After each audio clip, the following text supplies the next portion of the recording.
অলপ দেৰি হলেও নিজৰ ভৰিত থিয় দিবলৈ শিকক, কাৰণ মানুহে আপোনাক, এই সমাজে আপোনাক আপোনাৰ যোগ্যতাৰ ভিত্তিতহে বিচাৰ কৰিব। ধৈৰ্য ধৰক। আজি আপোনাক যিসকলে অৱহেলা কৰিছে সেই সকলেই এদিন আপোনাকে সকলোতকৈ বেছি প্ৰয়োজনীয় বুলি ভাবিব। অৱহেলাই তেতিয়াই কাঁইটৰ দৰে শৰীৰত বিন্ধে যেতিয়া সেইটো কাষৰ মানুহবোৰে কৰে। মানসিক যন্ত্ৰণাতকৈ ডাঙৰ যন্ত্ৰণা একোৱেই হ'ব নোৱাৰে। এই যন্ত্ৰণাই মাথো মনটোক নহয়, মগজু নষ্ট কৰি দিয়ে।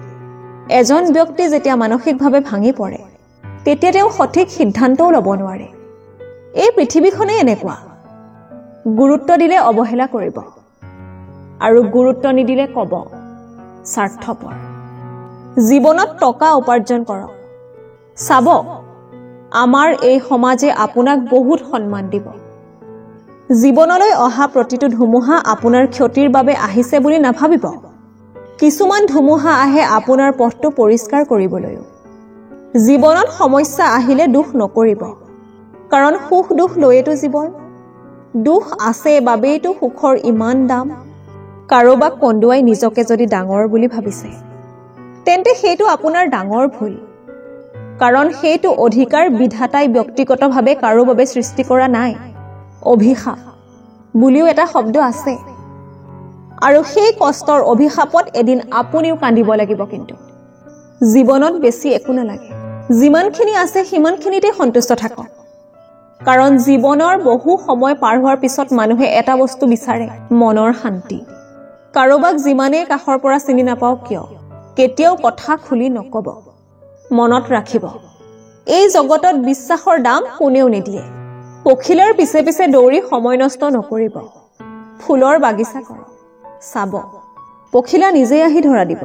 অলপ দেৰি হ'ব, কিন্তু হ'বই। আপুনি যি বিচাৰে তাকেই হ'ব। মনত ৰাখিব, আপোনাৰ সময়হে বেয়া, আপোনাৰ জীৱনটো কিন্তু নহয়। মাথো অপেক্ষা কৰক, সময়ে সকলো ঘূৰাই দিব আপোনাক।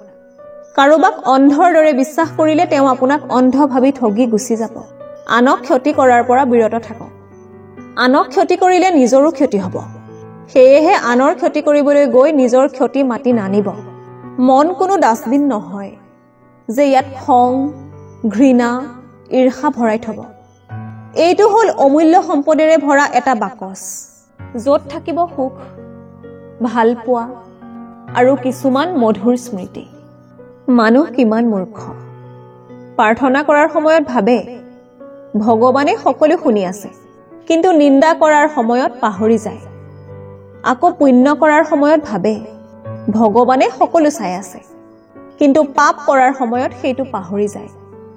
দান কৰাৰ সময়ত ভাবে ভগৱান সকলোতে বিৰাজমান, কিন্তু চুৰ কৰাৰ সময়ত পাহৰি যায়।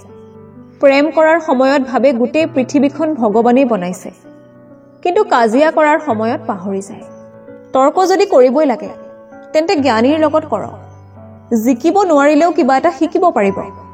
মূৰ্খৰ লগত তৰ্ক কৰাৰ অৰ্থ হ'ল নিজকে মূৰ্খ হিচাপে গঢ়ি তোলা। জীৱনত বেয়া সময় অহাটো ভাল, কাৰণ বেয়া সময় নাহিলে কেতিয়াও মুখা পিন্ধা মানুহবোৰ চিনিব নোৱাৰিব। কাৰোবাক লৈ সমালোচনা কৰাটো যিমান সহজ, তেওঁৰ ঠাইত থিয় হৈ তেওঁৰ পৰিস্থিতি বুজি পোৱাটো সিমানেই কঠিন। শৰীৰৰ সকলোতকৈ দামী অংশ হ'ল হৃদয়, য'ত থকাৰ যোগ্যতা সকলোৰে নাথাকে। জ্ঞানীক ভুল ধৰিলে আপুনি হ'ব তেওঁৰ বন্ধু, আৰু মূৰ্খক ভুল ধৰিলে আপুনি হ'ব তেওঁৰ শত্ৰু। নিশ্বাস হেৰুৱালে দেহৰ মৃত্যু হয়, আৰু বিশ্বাস হেৰুৱালে মনৰ মৃত্যু হয়। সুখৰ সৈতে টকাৰ কোনো সম্পৰ্ক নাই।